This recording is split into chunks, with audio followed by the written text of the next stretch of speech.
Magandang umaga, kumusta po? Narito po ulit ang update natin para sa lagay ng ating panahon ngayong umaga po ng August 28, 2023 na kung saan sa ngayon ay patuloy pa rin natin na binabantayan si Super Typhoon Goring na patuloy po na nagdudulot ng maulan na panahon sa malaking bahagi po ng Luzon at patuloy rin na pinapalakas nito ang habagat. Sa ngayon ay nasa layo ng 149 km east ng Dilasag, Aurora na taglay ang lakas ng hangin na umaabot po sa 185 kilometers per hour at bugso na 230 kilometers per hour. Maghapon po ngayon natatahakin niya ang silangang baybayin ng Isabela at Cagayan at bukas, araw ng Martes ay maghapon naman natatahakin nito ang karagatan ng Northern Cagayan patungo na po dyan sa mga isla ng Batanes na nagbabanta po na mag-landfall dyan po sa may Batanes o kaya po ay lalapit at dadaan patungo po dyan sa may Taiwan. Ang sama ng panahon naman na nasa labas ng ating area of responsibility ay posibleng maging super typhoon ulit yan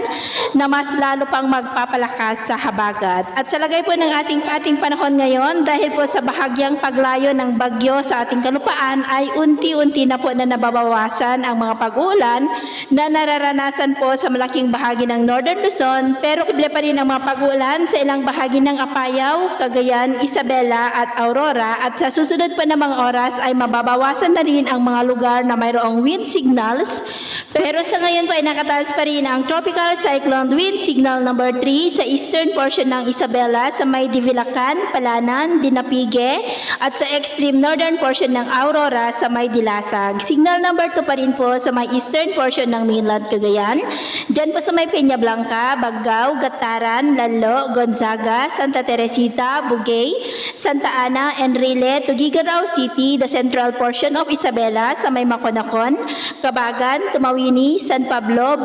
Benito Soliven, San Guillermo, Jones, Etchague, San Agustin, Angadanan, City of Kawayan, Nagilian, Gamu, Santa Maria, Santo Tomas, Delfin Albano, Quirino, Burgos, Riena Mercedes, Alicia, Luna, Quezon, Malig, Rojas, San Manuel, Aurora, Cabatuan, San Mateo, San Isidro, San Mariano, Ilagan City, maging po sa northern portion ng Aurora, sa may Kasiguran, Dinalungan at sa eastern portion po ng Quirino, dyan sa may Madela. Signal number 1 naman po sa may Batanes, the rest of Cagayan, kasama na pang Babuyan Islands, na lalabing bahagi ng Aurora, the rest of Quirino, the rest of Isabela, Apayao, Nueva Vizcaya, Ifugao, Mountain Province, Kalinga, Abra, eastern portion ng Ilocos Norte, sa may Pagudpod, Adams, Vintar, Carasi, Nueva Era, Banna, Marcos, Dingras, Solsona, Pidig, Dumalneg, Bangi, Polilo Islands, eastern portion ng Benguet, sa may Bocod, Bugyas, Kabayan, Mankayan, maging po sa eastern portion ng Nueva Ecija,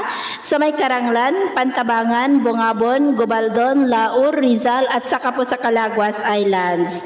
Dahil naman po sa habagat na patuloy pa rin na pinapalakas ng bagyo ay may mga isolated rains at posible ang malalakas na ulan dyan sa may Mimaropa, Bataan, Cavite, Bicol Region, Metro Manila, Western Visayas, Bohol, Cebu, ilang bahagi ng Samar Provinces, Zamboanga Peninsula at Sulu Archipelago. At mamaya ay sisikat pa rin ang araw sa malaking bahagi ng ating bansa pero dahil po sa bagyo ay posible pa rin ang mga pag-uulan sa ilang bahagi na lamang ng Isabela at Cagayan. At dahil naman sa habagat ay posible pa rin ang malalakas na ulan dyan sa may western section ng Central Luzon, ilang bahagi ng Metro Manila, Calabarzon, Mimaropa, Bicol Region, Western Visayas, Leyte, ilang bahagi ng Sulu Archipelago at Zamboanga Peninsula. At sa atin naman pong mga baybayin, dahil po sa bagyo ay iwasan muna natin ang papalaot sa silangang baybayin po ng Luzon. At dahil naman po sa habagat na lumakas na ay iwasan din natin ang papalaot sa kanlurang baybayin po ng Palawan, maging pa sa silangang baybayin ng Davao del Sur dahil ang mga alon dyan ay posibleng aabot sa 2 to 3.5 meters height. So, yun po ng latest update natin sa araw na ito. Ako po muli si James na nagsasabing, sa kahit na ng pagsubok po na darating sa ating buhay, huwag na huwag po tayong mawawalan ng pag-asa. Thank you and God bless!